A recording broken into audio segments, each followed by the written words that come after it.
Alright, so a little bit ago, I was looking for something to watch, and I thought I'd check out Peacock, since I subscribed to their service over the summer because I thought they said you could watch the Olympics on there, only to find out their coverage was lacking, to say the least. Anyways, I still haven't canceled for some reason, and we were able to watch The Boss Baby 2 on there for a bit. So on Peacock, there was a movie called My Son starring James McAvoy, and I almost started it up. And then I remembered there was something on Amazon that I wanted to watch. Of course, I couldn't find it. But what I did see on there was The Courier, and I remembered I wanted to watch that one too, so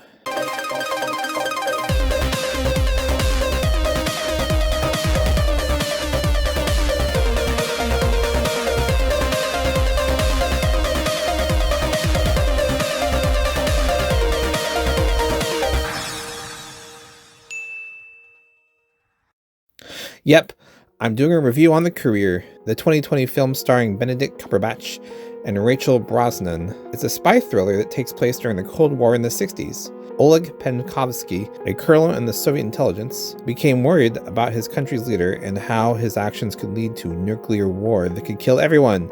So he smuggled a letter to the Americans with the intention to spy for them. By the way, how about you smuggle your finger over to that thumbs up button and leave this video a like, so that way YouTube can be informed as well.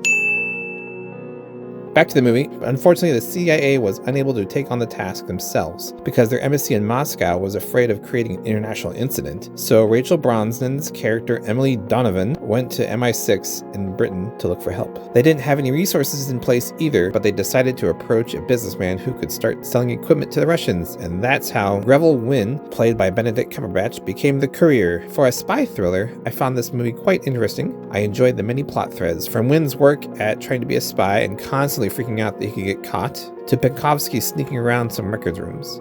Mrs. Wynn was always assuming of her husband having an affair because of how many trips he had kept taking to Moscow. What's also interesting is that this movie is based on real-life people. Both Wynn and Penkovsky were real people who, just like in this movie, worked together to inform the US that Russia was moving nuclear missiles to Cuba. And we've seen one or two movies about that from the American side, but this is the first time I learned about how we got that info. Wynn wrote 2 books after this experience, where he claimed to have been recruited as far back as World War II, but most historians have found that hard to believe because there have been documentation of his training of this project with Penkovsky, where he was described as having no previous intelligence experience or training. So there you go. With a runtime of 111 minutes, this was a fun, well-paced film about 2 men trying to change the world. And I won't ruin the ending for those of you who, like me, didn't know the story going in. I was generally surprised by the events in the last act. So, what did you think about this film? Write me a coded message in the comments about what you thought about it, and I'll attempt to decipher it. And that's it for me. I'm Mr. Movie Lover, and Noise Yule Solo! Bye!